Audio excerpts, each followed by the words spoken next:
Hey neighbors, Kevin here with eTrailer, and today we're going to be showing you how to increase your visibility with your RV, or in our neighbor's case today, with their 2014 Ford van with our RVS backup camera system. This specific camera system is going to come with 4 cameras. We're going to have 2 cameras just like our front one right here, one for the front and back, and then we're going to have 2 side ones so that we can see what's going on alongside of us when we're making turns out on the road. And this is also going to have a 7-inch monitor, so that way we can see each camera all in one view. Taking a closer look at our front and rear cameras, these are going to have a 130-degree view, so you got a nice wide angle. You can see a good majority behind you as well as a little bit off to the sides. And if we look a little bit closer, you can see the infrared sensors alongside of the camera, and that's going to give you up to 50 feet of visibility in the dark. If we look closer at the sides, there is a bit of adjustability with our mounting bracket as well as with this little cover that we have right here, so we can get a nice great view of what we need to see and then also kind of block out the sun. That way we're not having our whole camera view just kind of hazed over to where we can't really get a good view. Our side view cameras are going to have a slightly narrower angle here, so this is actually only going to be 120-degree viewing instead of 130 like with our front and our rear cameras. Now, not to say that that's bad. Honestly, you're not probably going to be using these as much when you're backing into that spot. These are going to give you enough visibility so you can make sure you're not hitting any trees or anything like that, or getting too far out of your lane as you're backing into your camping spot. Along with that, if you are in the dark, this does have a shorter range with those infrared sensors. Instead of being 50 feet like our front and our back ones, this is only going to have a 30-foot distance, which is going to be more than enough for our work van here. But if you have a larger motorhome or fifth wheel trailer, you might want to look into some alternatives because this isn't going to be the best option. So one of the other important aspects of our camera system besides just visibility is going to be how well it withstands vibration, how well it stands impacts, and then also just can it withstand rain, water, sleet, snow, everything that's going to impact how it functions. Luckily, with our RVS system, they have it sealed up so that it has the highest rating on the IP scale, which is IP69K. And what that essentially translates to is this camera is going to be able to withstand high pressure and high temperature water jets or steam cleaning. So I wouldn't necessarily take this to the car wash because there's a good chance that that machinery can maybe damage it. But if you are washing your motorhome or your work van at home, and you spray it with the hose, you don't need to worry about it. You're not going to damage it unless you're hitting it with a high pressure washer. Along with that rating, there is the 100G rating for impact and then a 20G rating for vibration. Now with motorhomes, they shake quite a bit. There's not a lot for their suspensions. There's not much cushioning unless you are getting that aftermarket. So when you're in that, you're like waving around a whole bunch, all the road shock from hitting any kind of bump in the road or any kind of pothole, that's going to transfer up to our camera system, rattle it around, and eventually with older camera systems that weren't sealed the exact same way, what happens is those internal components eventually start to kind of break down, and then what happens is your camera no longer works and you're buying a whole new one. So now that we know that our camera system is going to be rated for whatever we might encounter on our journey, why don't we go ahead and show you a little bit more about the monitor. So our camera system is going to have buttons on the face of it so that you can easily adjust things and kind of switch through each mode, but it also comes with a remote that's going to give you the same ability. It's going to have your camera select, your menu button, you got arrows so you can navigate through it all, as well as a mode select, so it just makes it a little bit easier. You can kind of swap through each spot, and actually that mode select is also going to give us a upside down view so you can kind of reverse that as we switch through. When we hit video select, that's giving us each camera angle, and it's going to roll through a whole list. It's got a couple different split views as well.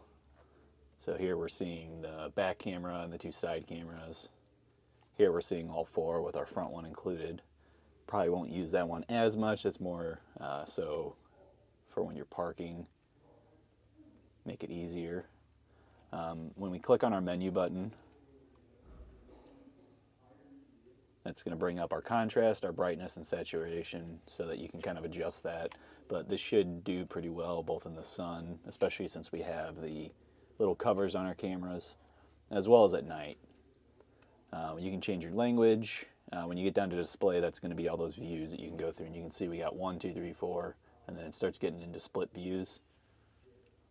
There's volume, so when you put your vehicle into reverse, it's going to kick back to our back camera, and then you'll be able to hear from that one as well. Turn allows you to kind of change the view as well. If we go further down, we have a distance grid, so you can turn that off or on. That's that grid that'll pop up when you're in reverse. You can also adjust it, so depending on where you set your camera, you might have to adjust that grid so that it's actually lining up properly with the vehicle. So that'll have a left to right, up to down, and then just the general width. I've already gone ahead and adjusted that, but I can still show you. We'll go down to that again.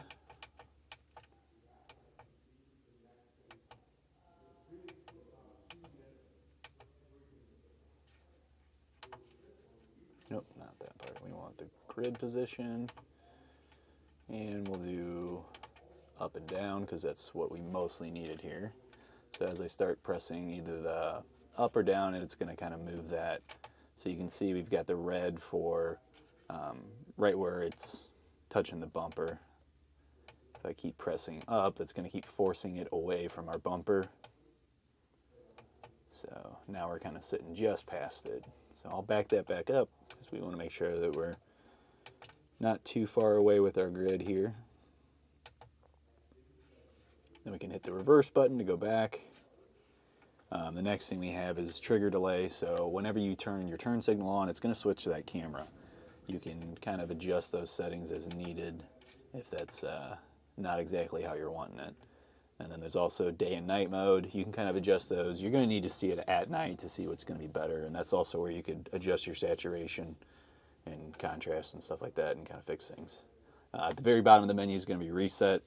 If you've adjusted your settings a bunch and just don't like how it is and want to start back at the beginning, you can come back here and hit the reset button.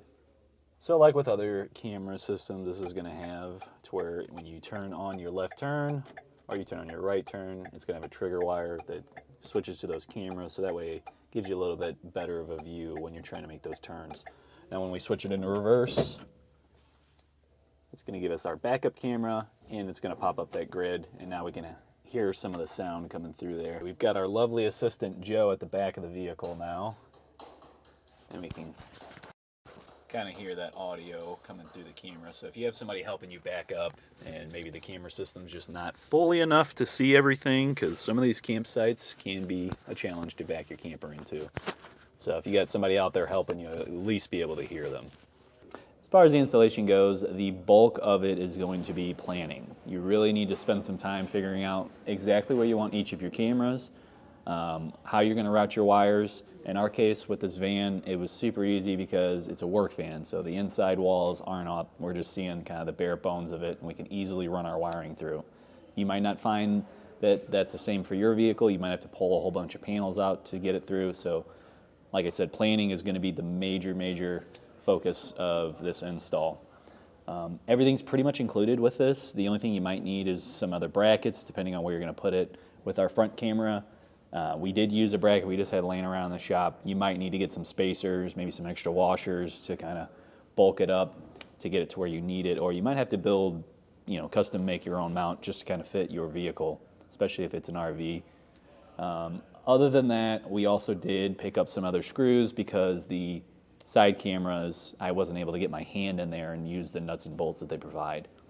The only other thing you really are going to need a lot of is zip ties. I would get small, medium, large. I'd get a bunch of varying sizes because with all these cables, it's a lot to kind of tie up, especially on a shorter vehicle like this van.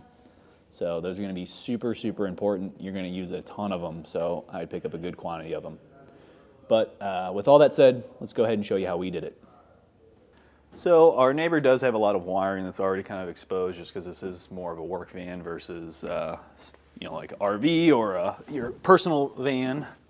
So what I tried to do was still go ahead and hide all of our wiring. It was a tight fit in some of these spots. I did have to kind of pull down a little bit on those fins where the wall and this roof meet.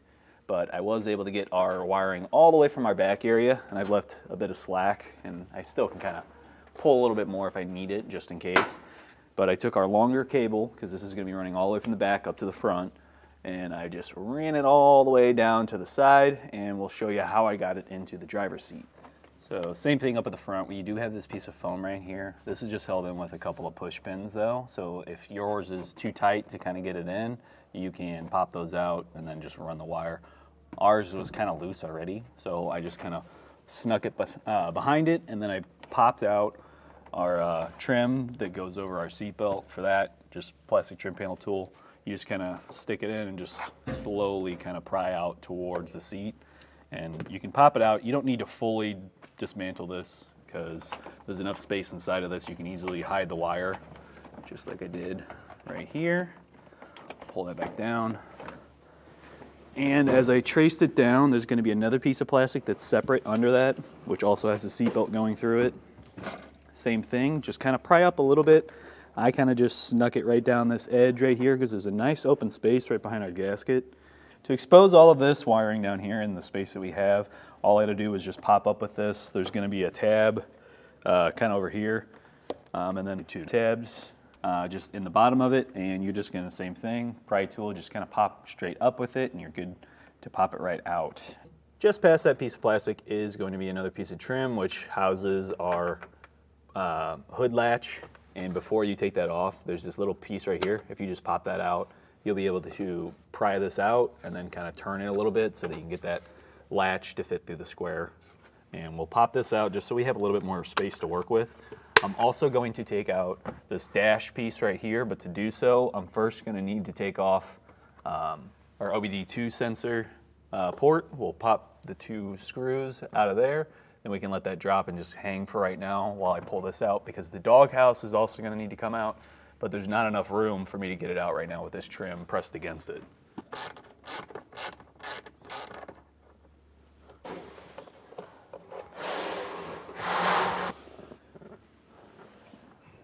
Now with that dash piece out of the way, we're going to pull the doghouse just forward a little bit. We don't really need to fully take it out, and honestly it's going to be a huge hassle just because these seats don't fully move back enough for us to get it out without really fighting it. But the main thing here is that we've got space. We can easily get into here.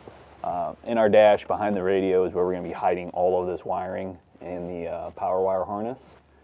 So we can finish tracing our wire up in here, and then any excess, once we get to kind of this point, I'm just going to zip tie up and see where I can kind of stick it just to keep it out of the way so you're not catching it when you're putting your feet on the pedal.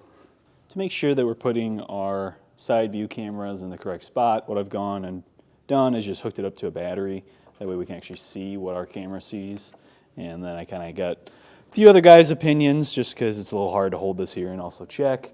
But with where we have it set right now, this would allow us to see everyone, or see people come along the side of us up to the side view mirror.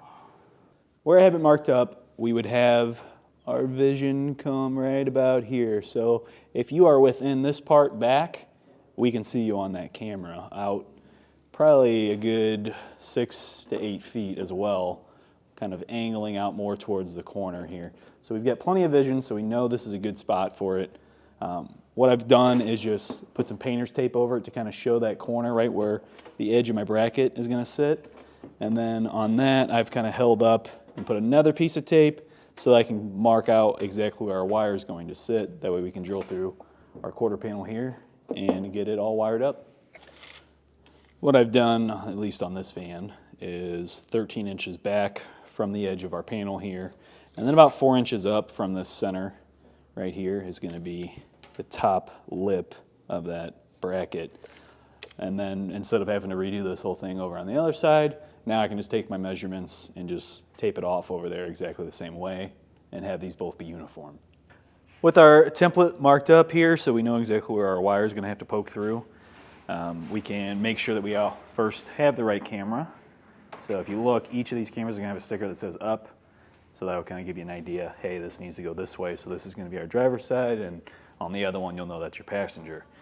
Now for this grommet to fit through and our connector, we're going to need to drill out a 20 millimeter hole, which is roughly about 3/4 inches. So we'll start with a little pilot hole right in the center where we marked. And you're definitely gonna wanna go slow here. You don't wanna poke too far in.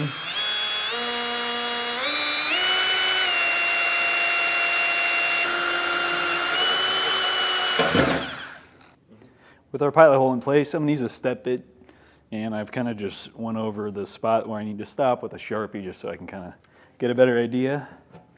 We'll pop that in.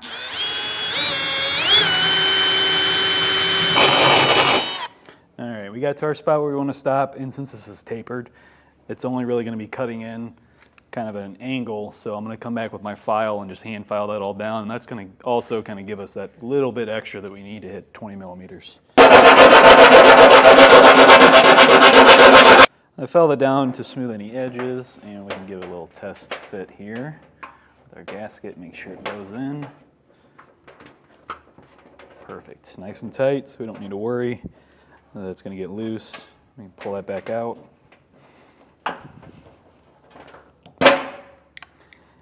And then we can peel up that piece of tape here. I'm going to leave the other pieces just because the tape kind of helps you so you're not walking the bit anytime you drill in, because we are going to need to drill 3 more spots just for the mounting screws. But while we pull that off, I'm going to come back with a paint marker and just kind of cover up that fresh metal there so we don't have any rust.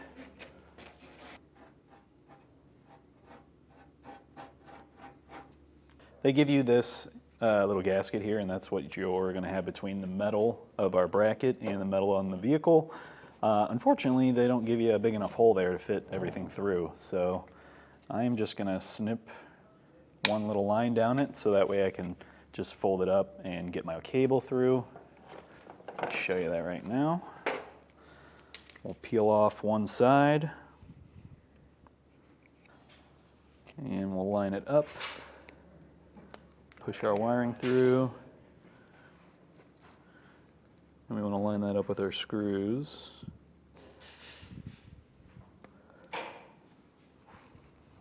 And press it on nice and tight. And we can start feeding in our wiring over here. Pull that little gasket down. Actually, pull that down now, make it easier on ourselves. It's going to go almost all the way through there. And as I'm feeding this in, I'm going to try and push our wiring that way. Once we open the door, you can kind of get your hand in there. I ended up using a flashlight that I had that was extendable so I could kind of loop it and grab onto the wiring. And now that we have it pretty close, we can peel back we can push the gasket just a bit more. We'll get that pushed in and then pop off the cover on our tape.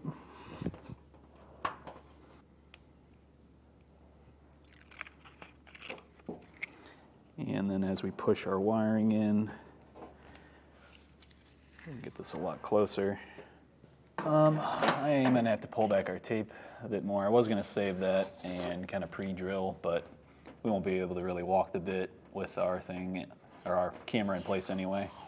So we'll peel up any tape that'll be in the way. Kind of keeping an eye on where we had our corner lined up with these 2 pieces. And I'm also going to use a level just so I make sure to get this how we need it.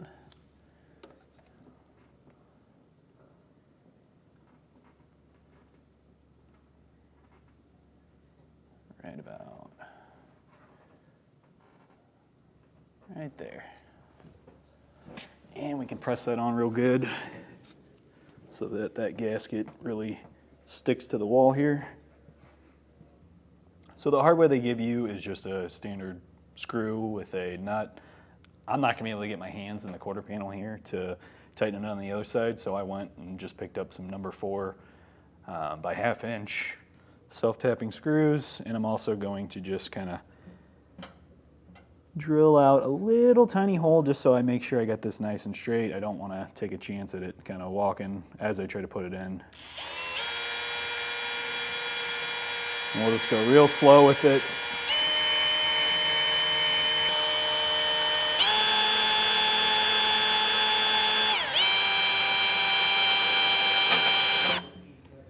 poke through. I don't want to go too much on it. I want to make sure that that little screw bites into it, so make sure that you're using a smaller drill bit than what your screw is. Now I'm just going to use a screwdriver here. I want to make sure that we are not having any issues. I really want this to bite in and be nice and tight the whole time. So I'm going to put one at the back and kind of hold that a little bit more because our gasket's already kind of peeling up just from gravity here. I'm only going to do these a little bit. I'll tighten them all up once we have each one in to kind of help hold it in place. We don't want one side kind of going too much and popping it off.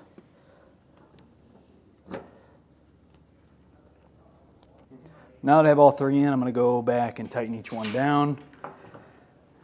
Get it pretty close. I'll probably crush the gasket about halfway. That one's tight.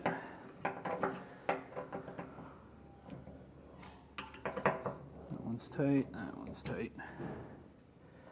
One extra thing you can do is also just take a paint marker and cover up your screws. That way you got a nice clean look.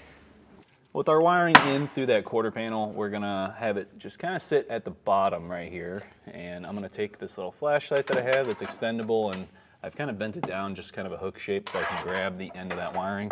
With all of it being in there, this should be pretty easy to grab. So we got a lot more to work with.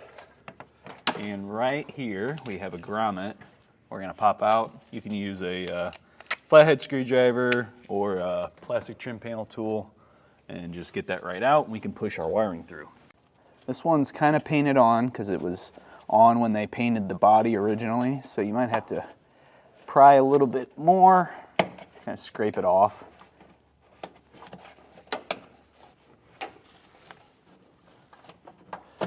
There we go.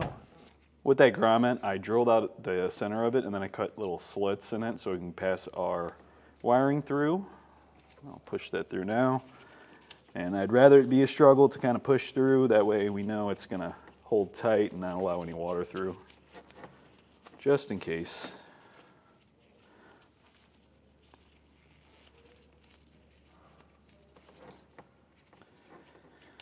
And then we'll pass our wiring back through that hole, which comes out right here inside, so it'll be super easy to grab. On the other side, there's a matching grommet right here on the other side, and on this side we have our hood latch, and then also our emergency, or our parking brake hardware kind of in the way. So instead we're going to come down here where the hood latch is, just because this is a wide open hole. And same thing, we're just going to pop that grommet back into place. Pull our wiring through, and then we'll connect to our extension cable, which is going to run from here over to our harness. The extension is only going to go on one way. It's got a little indent in it so that you can only put it on one way, and then you've got a little nut here to screw down to complete that connection, and then there's a rubber gasket that's going to go over both fittings. Help kind of protect them and prevent anything from kind of loosening up over time. And now we will sneak this through all of our wiring. I've got another one for the back already in here. So this is running all the way from the back of the vehicle for that rear camera. And I'm just going to trace the same line I did for that over to make it easier.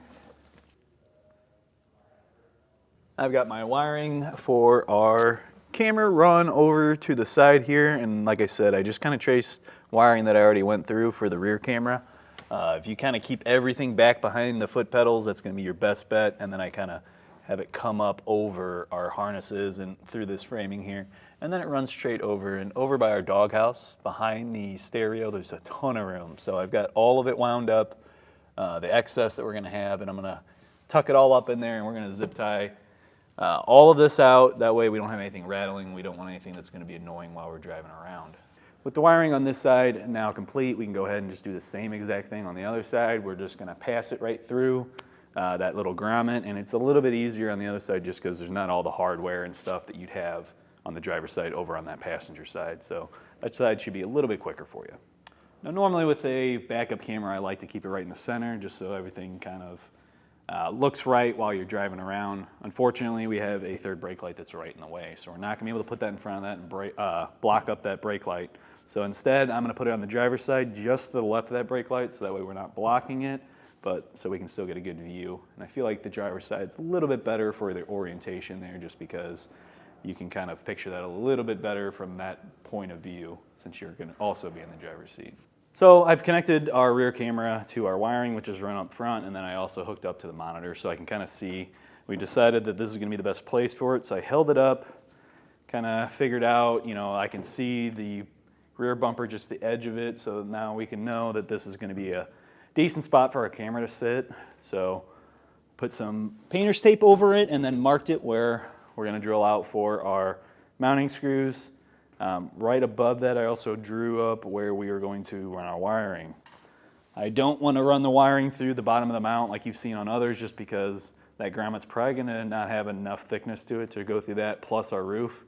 So I'm going to have it just go through the roof. And to start that, we'll want to drill out a little pilot hole, and then we're going to be going up to that 20 millimeters, just like we did with those side cameras.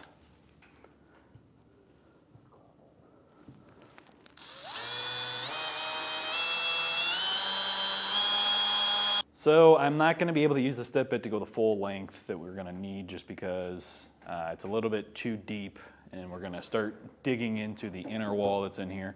So what I'm going to do now is take a grinding bit, and we're just going to grind this a little bit larger so that we can fit our wiring through. Now that I know that we didn't really have that much space, I probably would have gone with a hole saw and just a really, really short center bit to kind of use that as the pilot. That way I wouldn't go as deep and we could still get that size. But we'll stick to grinding. If you end up having to use a grinding bit, make sure that you keep this nice and circular, just because we got to remember we're putting that grommet right in that hole, and we don't want to have extra space or any kind of opening there where our grommet's not going to do a good job of keeping water out.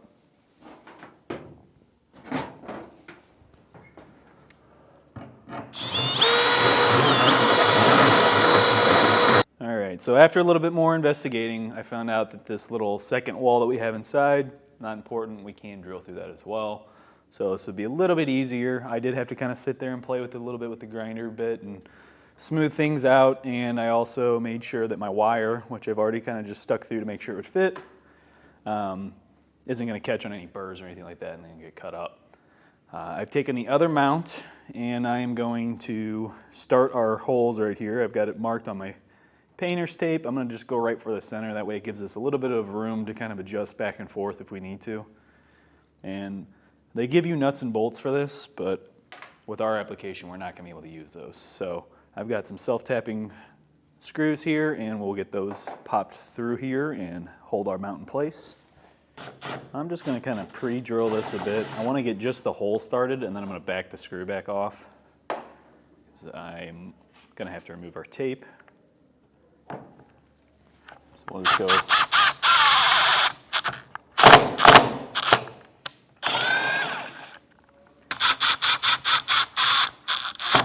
There we go.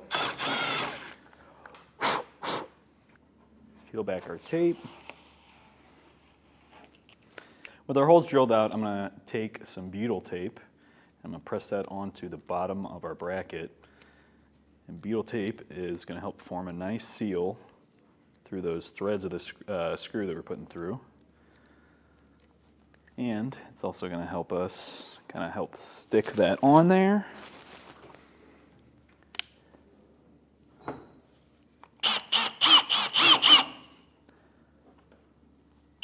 I'll wait to fully tighten that down once we get the camera and everything in. But we can pop that second screw in.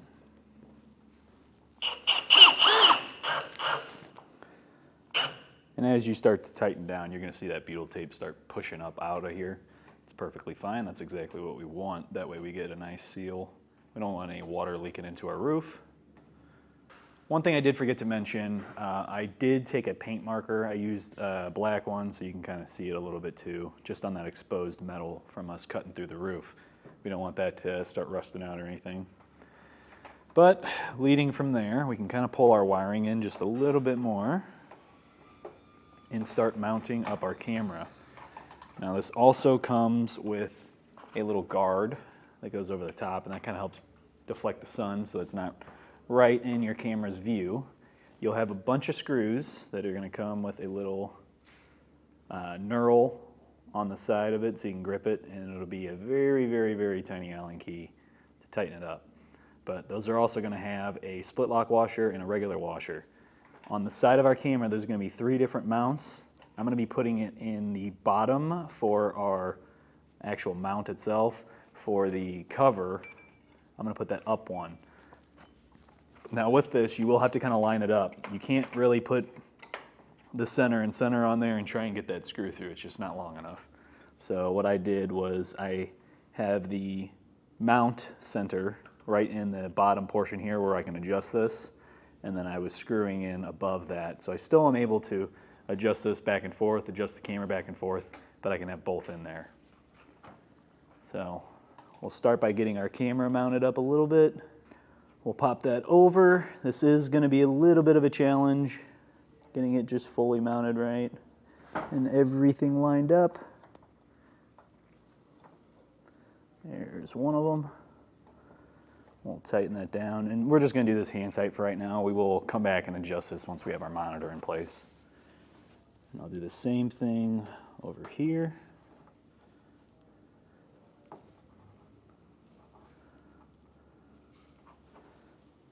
And then with the mount, we can start threading in our other screws. All right, I'm going to pop my gasket into place, or my grommet, I should say, not gasket. That go down, and we can kind of push and pull a little bit on the wire. We'll wait until we have it fully in place so that we know exactly how we need to angle our camera. And we can also kind of adjust left or right too if we're a little bit crooked here. But with that in place, now we can go down inside and hook up our wiring. So we have our extension cable that we ran earlier running all through our van, and we also have our wire coming from our camera. We'll pop those two together. We'll twist down the little nut and pop over the little cover that they give you. Help hold everything in place, prevent any water from getting in.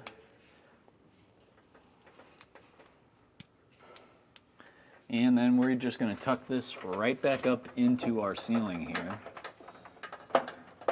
Since we've got a bunch of open space in this beam right here, should be pretty simple.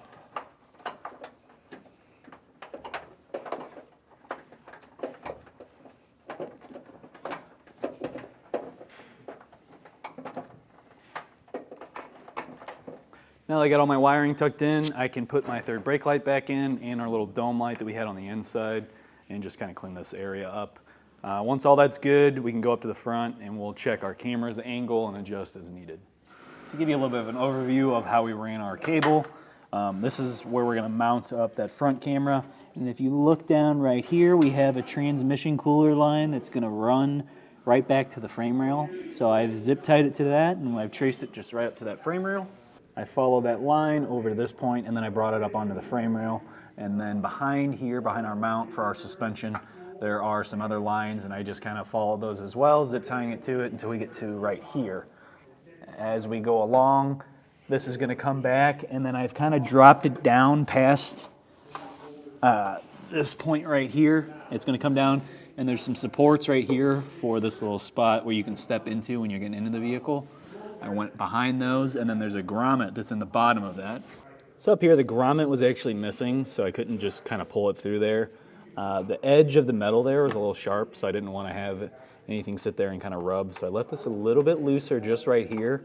That's why I have the two zip ties here to kind of keep tension there, and then I did the same thing at the bottom. And then around there, I just put some wire loom to kind of protect it. But we'll trace this right up. We'll run into this quarter panel right here. And inside that little trim, it really just pops right out, and it's open on the other side, so you might not even need to pop it out, honestly. Yeah, you could kind of just force it right up through there. And then we traced right behind the glove box. Once we got up to the glove box, I've pulled it right over, and you can kind of see our wire sitting right here. We've got it all balled up and ready to go. Once we get all of our stuff connected to the harness, we can kind of hide it up behind the dash. So since this is a tight fit in here and I can't really easily get my drill into place and drill straight down into our beam to mount this. What I did was there is a bolt right here behind the license plate that holds the plastic part of the fascia to the steel beam, or the steel bumper. And I removed that and I dropped in a bracket that we have. We just had some brackets sitting around because otherwise I was gonna need about an inch of spacers kind of to just prop that camera up over this lip. And this just happened to be exactly what we needed to make it look nice and clean. And with this bracket, it's got some slots in it. So I'm able to kind of tie up all of our excess wiring and zip tie it right to it on the backside. So that way you're not seeing it and it's not kind of flopping around in the wind and making a bunch of noise. So if we did not have this bracket, what I would have ended up doing is just drilling in probably a little bit further back and then throwing either some washers or some other kind of spacers in there. On the bottom side of that, it's wide open. So if you needed to throw a bolt through and then add some nuts, it'd be super easy. This is really going to be up to you. Most people typically aren't even going to really install a front camera. But since our neighbor got the 4-pack, we figured we might as well make the most out of this and make it a little bit easier, since this is more of a work van than it is a residential, your daily driver kind of vehicle. So with that mounted up and tightened down, I'm going to connect this up, tighten up our nut, and bring over our rubber gasket. And then I'm going to zip tie it all up, and we'll go inside and hook up our harness, and then we can adjust each of our cameras, make sure they're all aiming how we want them to. One more loop. All right, now that that's tight enough, I can zip tie around it.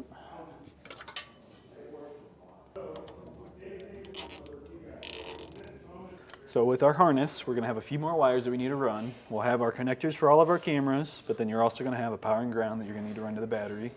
And then there's going to be 3 more wires. The blue wire we're going to need to hook up to the reverse light circuit. The brown wire is going to be our right turn signal, and the yellow is going to be our left turn signal. Now, the easiest way to do this would be pull out your tail lights, check for, or have that signal running. So what I did was I started with reverse. I put the vehicle in reverse, so that way our backup lights are on.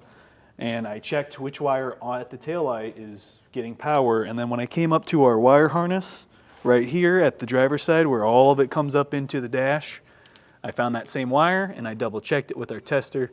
And we found that our blue and white is a reverse. For the turn signals, this brown and tan is our left turn. And for the right turn, we found that the orange and purple is for that signal. So I've marked those off. I'm going to go ahead and add in the 3 wires right here. So I'll splice right into this and we'll run it through our dash up to where we're going to put our harness. To connect our wire harness to power and ground, I've taken another 2 wires. I ran power up to the port for our brake controller. So this is the factory brake controller connector. Ford loves to hide this right up in the dash just by the radio. So we looked for that and then found that this wire is only on when the ignition's on. So we have an ignitioned 12-volt power source right here. So this is where we're going to hook in. That way we aren't draining the battery whenever the vehicle isn't running. And then down further here, I ran our ground wire and I just used a self-tapper and a ring terminal, put it right to the frame there. And now we can connect it to our harness. Now that we have all of our wiring for our cameras and the power for our harness, we can start making all of our connections right here. We'll start with our wires, our yellow, our brown, and our blue, and that is our left turn, right turn, and reverse. So we can take a little bundle, which I have taped right here. So on the wires that I ran, my brown one is my left turn. I'm going to connect that with the yellow wire, which is the left turn on our harness. Put that down.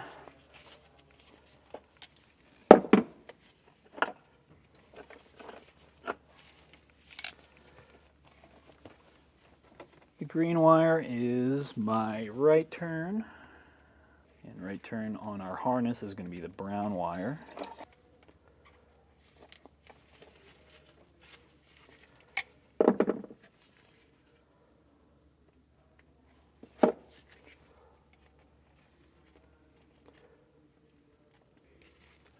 Last one for our signals is going to be a reverse, which is yellow for me and blue on our harness. That's good. And now we can connect that power wire that we ran up to our brake controller and the ground wire that I ran down to the frame. Which for that, I've got my green is going to be my power.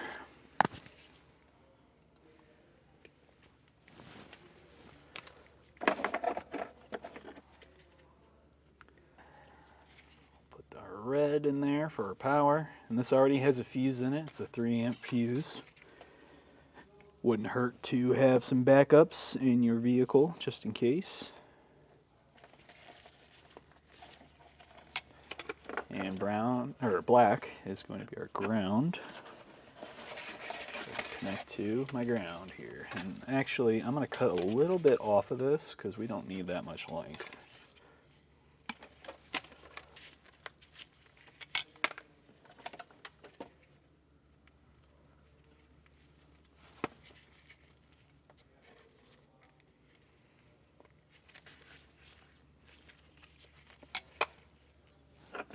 Good to go.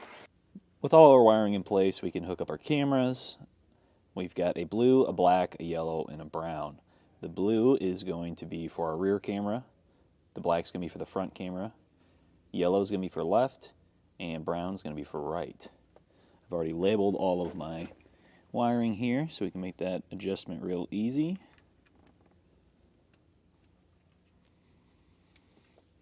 And that's the same process as what you were doing with the extension cables. You're going to plug it in and then just tighten down and slip over that cover. Got our left turn, which should also be hanging around here, right here. And our right turn.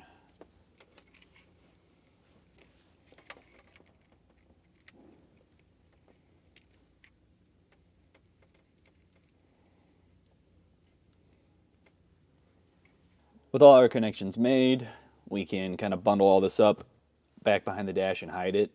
This is also your time to look at all your cameras, make any adjustments you need to. So if we need to at the back or the front, we could go adjust those and then tighten down our little screws that hold it in place. As far as your monitor goes, there's going to be a couple of different mounts. So there's this one right here where it's adjustable and it's got double-sided tape that you could stick to your dash. It's also got mounting screw holes, so you could also screw it down if you needed to. There's also a second mount that they include, this guy right here, which would be just like kind of with the camera. It would pop right on and you could adjust it how you needed to. This would be if you're really screwing it into the dash or into the ceiling. Typically on motorhomes, they'll put it kind of right here because there's a lot of space. You got a lot of headroom on that motorhome, so you can easily have that without it blocking your view. With our camera fully set up, all of our trim panels back in place, everything cleaned up, all of our camera angles exactly how we want them. That's going to do it for the look at and installation of the RVS backup camera system. If this isn't everything you needed, maybe you still need a little bit more help deciding if this is the right camera system or if a different one is going to be the right fit for your RV or your work van, please feel free to reach out to us with either an expert question, comment, or a phone call, and we'd be happy to help you out.